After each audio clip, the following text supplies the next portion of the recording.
My name's Julia, and I'm 30 years old. I work at a company that creates designs for printed materials like flyers and catalogs. Despite everything going digital these days, I find my job designing for various businesses incredibly fulfilling.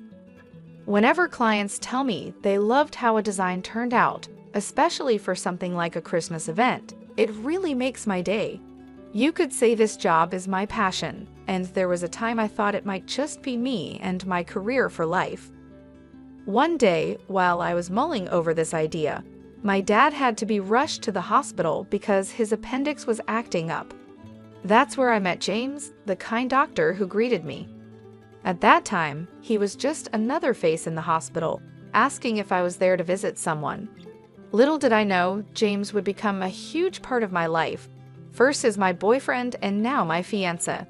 It's funny how life works. You find the most significant changes in the most unexpected places. Even though I always say my job is my top priority, I caught myself getting super excited about marriage, flipping through wedding magazines the moment the topic comes up. I guess I'm really looking forward to this new chapter. But not everyone seems happy about my happiness. My sister, for instance, has always had this way of looking down on me, and now on James too. It's like the more content I became, the more upset she got. It's strange seeing her face change over time, from the cute sister I once knew to someone who always seems angry.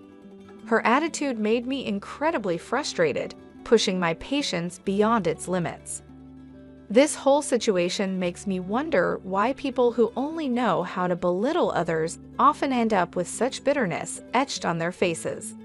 It's as if their outer appearance begins to reflect the negativity they carry inside. Meanwhile, I'm just here, trying to navigate my way through life, finding joy in my work, and now in my engagement to James. Life is full of surprises, and I'm learning to embrace them, one day at a time. While I was enjoying a quiet afternoon, sipping tea in our living room and flipping through magazines, an unexpected interruption occurred.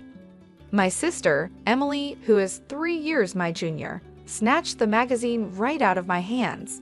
To my surprise, it was a bridal magazine I was looking at, and Emily couldn't help but question why I was interested in such a thing. I tried to brush it off, telling her it was none of her business, but Emily always had a way of making everything about her.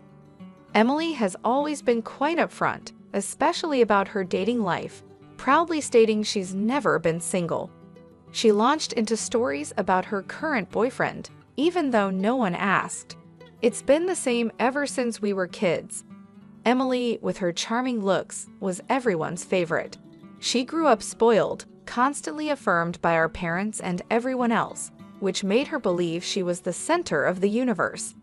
This attitude led her to look down on me, treating me as if I was beneath her. "Don't stand too close. I don't want people to think we're alike," she'd say, or "Why bother studying?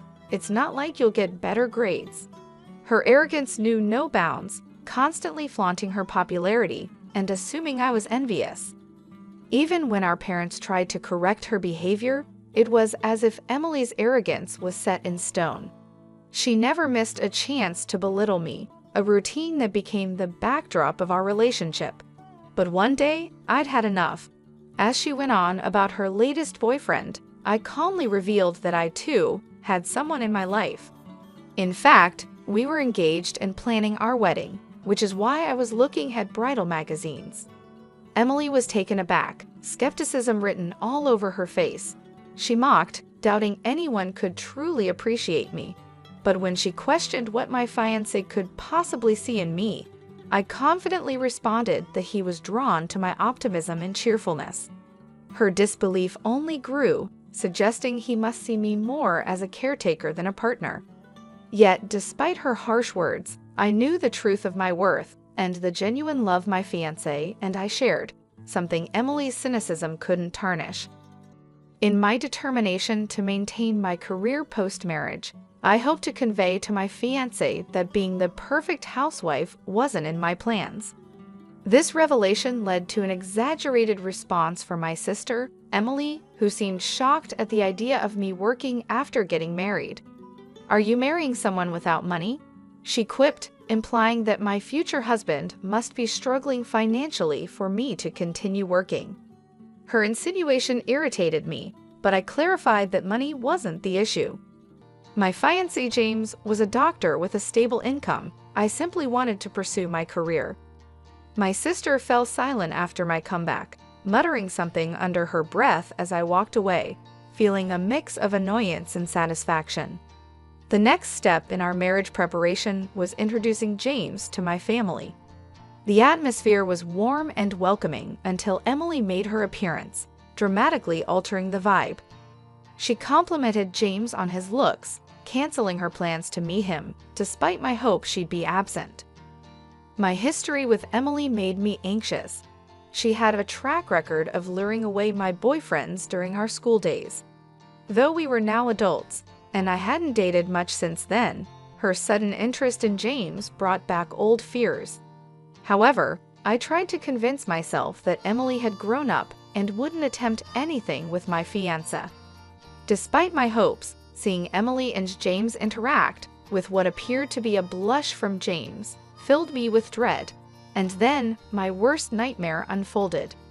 James announced he wanted to call off our engagement, having fallen for Emily, who claimed it was inevitable since James found her more attractive. She brazenly justified her actions, stating James had passionately proposed to her, declaring it a crime to be as charming as she was.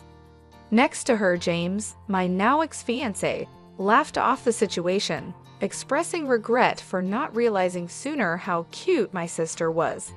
This turn of events was a harsh reminder of the pattern that seemed destined to repeat itself, no matter how much I hoped it wouldn't. Emily's lack of remorse and James's cavalier attitude left me in a state of shock and heartbreak, showcasing a betrayal I had never anticipated. Realizing the truth about James's feelings and his ease in shifting affections to my sister left me with a profound sense of relief. The moment I saw his insincere smile, any affection I had for him disappeared completely, leaving behind only a feeling of revulsion. I found myself grateful for the breakup, appreciating that I discovered his true nature before we were married. I'm actually relieved I didn't marry someone who could switch his affections so easily. Consider him a parting gift, I told my sister, genuinely content with the outcome. My sister and James mistook my sincerity for bitterness, accusing me of being a sore loser. But it wasn't about losing, it was about recognizing I deserved better. Their inability to see beyond their shallow victory made me realize any further interaction was pointless. Interacting with you is a waste of my time. Goodbye. Their taunts of me being a sore loser followed me out, but their words didn't sting me. If anything, they confirmed my decision to move on was the right one. Afterward, our paths never crossed again, partly thanks to our parents, who, outraged by their behavior, cut ties with them. I heard they married, but by then, it no longer mattered to me. 5 years later, at 35, I remained dedicated to my career, finding satisfaction in my work. It was during this time that I met Gary, a client who grew to appreciate my works so much that he began requesting me specifically. Our professional relationship gradually became personal, and soon he was asking me to dinner and then on a date. Eventually, Gary proposed, and I was genuinely happy. He was sincere and kind, a stark contrast to my past experience with James. However, the shadow of my previous engagement lingered, making me cautious. I decided to be honest with Gary, sharing the story of my sister and my ex-fiancé, even showing him a picture of my sister to gauge his reaction. Gary simply glanced at the photo before turning away with a disinterested look, offering me a reassuring smile instead. I've met plenty of people considered attractive, but none of them moved me. I used to think maybe I'd end up alone because of that. But meeting you changed my mind. It's not about external beauty, it's the inner beauty that matters. And that's what I see in you, Julia, he explained. His words made me pause, surprised and touched. What do you mean? I asked, seeking clarity. Gary smiled. In my line of work, I've learned to see beyond appearances. No matter how beautiful or charming someone might be, it's the beauty inside that truly counts. That's what drew me to you. You're the person I've been searching for. Hearing this, I felt a deep sense of relief and validation. Gary's understanding and perspective were exactly what I needed to hear, helping to heal the wounds left by my past experiences. His words reassured me that not everyone would betray trust as my sister and James had, and that genuine connections, based on real appreciation and respect, were possible. During a conversation about work, Gary shared with me how he found my enthusiasm and joy for life truly captivating. He described me as bright and beautiful, saying my happiness was evident and that it made me shine. I couldn't help but feel embarrassed by his words, telling him to stop because it was just too much for me. But Gary, undeterred, continued to express his admiration, insisting that I was more charming and beautiful than anyone else he'd ever met. He was sincere in his desire for us to start dating with the intention of marriage. Despite my protests that it was too embarrassing, his compliments didn't cease even after we agreed to date. Eventually, Gary and I got married, and our life together has been wonderful. We've grown even closer than before, sharing household responsibilities and enjoying our time together, especially on days off when we'd explore new places or check out furniture for our home. One day, while looking at furniture, I encountered someone from my past, my sister Emily, accompanied by my ex-fiancé James. Emily's appearance had changed. Her features seemed more severe, perhaps a reflection of her age or the deepening of her personality. James, who was smirking beside her, looked like he had lost some weight. Their presence was unexpected, and Emily's voice was unmistakable as she remarked on my appearance, insinuating that I looked plain. Their condescending attitude hadn't changed, with Emily implying that the store's upscale and imported furniture wasn't meant for people like me. James echoed her sentiments, suggesting my presence might lower the store's reputation, and hinted it was best if I left to avoid any confusion about their financial status. This encounter was a stark reminder of the past, but it also highlighted the stark contrast between my current, fulfilling life with Gary and the superficiality I had left behind. Despite their attempt to belittle me, I found their attitudes more pitiful than hurtful, knowing the depth of love and respect in my own marriage was something they could not understand or diminish. The harsh and condescending words from my sister and her husband were trying, but I knew engaging with them was pointless.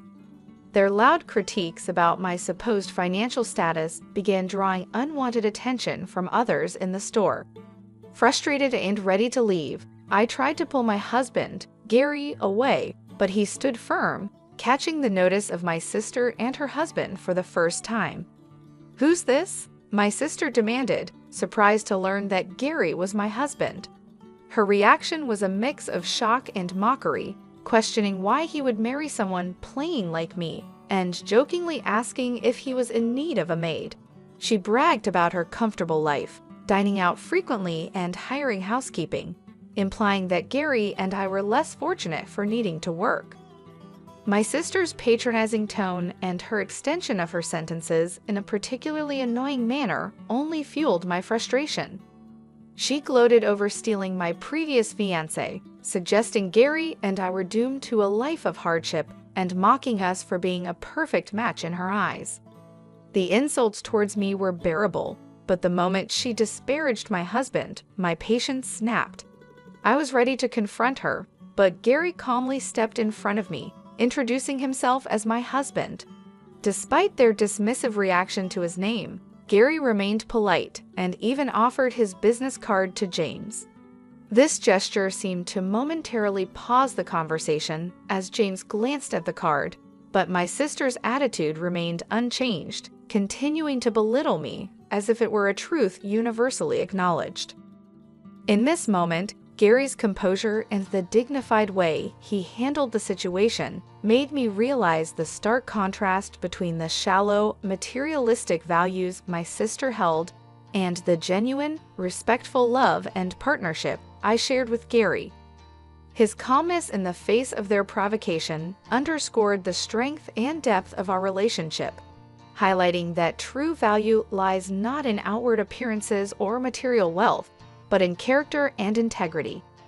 Gary, always the picture of politeness, didn't shy away from confronting my sister's rudeness with a cunning clarity. To judge someone as ugly based on looks alone is shallow. But if we're talking about ugliness, yours stems from within, from a personality that delights in belittling others, he said calmly, his words slicing through the air with precision. My sister, so often unflappable in her self-assuredness, found herself blushing deeply, outraged at the suggestion she might be the one at fault.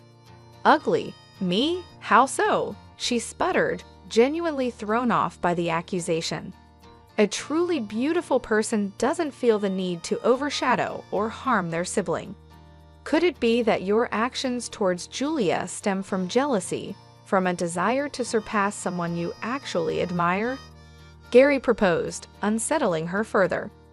The thought had never crossed my mind that my sister's constant competitiveness and cruelty could be rooted in anything other than disdain. But seeing her reaction, I couldn't help but reconsider the dynamics of our relationship. Gary continued, suggesting that envy was the real motive behind my sister's actions. Taking what belongs to someone else isn't just theft, it's a clear sign of envy. It indicates a struggle with self-worth and confidence. A truly confident person wouldn't need to assert their superiority by diminishing others. My sister tried to defend herself against Gary's observations, but her rebuttals grew weaker, her usual bravado fading. It was then that James, pale and noticeably shaken, intervened. He had been quietly observing, flipping the business card Gary had given him back and forth, his unease growing. Suddenly, he grasped my sister, demanding in a troubled voice, "What's happening? Who is this man?" The business card, a seemingly innocuous piece of paper, had become the catalyst for a shift in the air, prompting questions and revealing the undercurrents of insecurity and rivalry that had long defined my sister's actions. It was a moment of revelation, showing that beneath the surface of her confident exterior lay a complex web of emotions, and perhaps a begrudging respect for me that she herself had not fully acknowledged. I remembered the name sounded familiar, so I did a bit of digging, and then it clicked. Gary Henry. So, what about it? My sister asked, confused. That's the name of the hospital I work at, I said, a realization dawning on her face. A hospital, she echoed, still not putting the pieces together. Yes, Henry Medical Association, I clarified, watching her face change as she connected the dots. He's Dr. Henry's son, the director and head of the hospital, she stammered, disbelief in her tone. She tried to dismiss it as a coincidence, citing the commonality of the surname. But I knew for sure. I've seen him at the hospital with the director. I didn't recognize him at first because I only saw him from afar, but now it's clear, I admitted. My sister speculated that Gary must be a doctor too, given his father's profession, but the business card he handed over told a different story. It was then that Gary humbly revealed the truth to my stunned sister and James. Not every doctor's son follows in his footsteps. And this company, he gestured to the business card, is a well-known pharmaceutical company recently passed down to me from my grandfather. My sister was at a loss for words, and James, realizing the gravity of the situation, attempted to sit up straighter, both of them turning pale as the significance of Gary's identity sank in. Gary continued, calmly disclosing how he knew of their past mistreatment towards me, stating that their behavior was far worse than he had imagined. James tried to muster an explanation, his face ashen, but Gary, with a stern look, silenced him. There's no excuse for such behavior. I'll be informing my father of this, Gary warned, leaving James to contemplate the repercussions of his actions. As we turned to leave, James was visibly shaken, and my sister stood frozen, still trying to process the sudden turn of events. Walking away from them, I felt a sense of closure, knowing that the truth had finally come to light. and the respect and integrity Gary carried with him had revealed the true character of those who had wronged me. Leaving my sister and her husband behind, I felt a chapter of my life closing. I couldn't help but wonder what became of them after that confrontation. James faced consequences at work for his poor attitude towards colleagues and patients alike. His salary was cut, and he was demoted, leading to a swift exit from the hospital as gossip about his behavior made rounds. Struggling to secure a new position, his life became markedly more difficult. My sister, on the other hand, had always lived beyond her means, relying on James's income, which was never enough to satisfy her spending habits. James's financial downturn and subsequent weight loss were a stark testament to their dire situation. Quickly losing interest in him after his demotion, she divorced James, convinced she could easily move on to someone else. However, the reality was far from what she had envisioned. No longer the young, charming girl, her harsher demeanor had become evident, diminishing her appeal and leaving her lamenting her lack of suitors. She sought solace and sympathy from our parents, bemoaning her sudden lack of attention and even envying my life, hinting at a deep-seated rivalry and admiration she might have felt towards me all along. Despite her cries for help, our parents stood firm, advising her to face the consequences of her actions, leading her into an uncertain future away from our family's support. As for me, distanced from the tumultuous relationship with my sister and her husband, I found solace in a peaceful, fulfilling life with Gary. Together, we looked forward to welcoming a new member to our family, a beacon of hope and joy amidst the remnants of past conflicts. As I caressed my growing belly, I couldn't help but feel grateful for the tranquility and love that surrounded me, a stark contrast to the turmoil that once defined my relationships with those closest to me.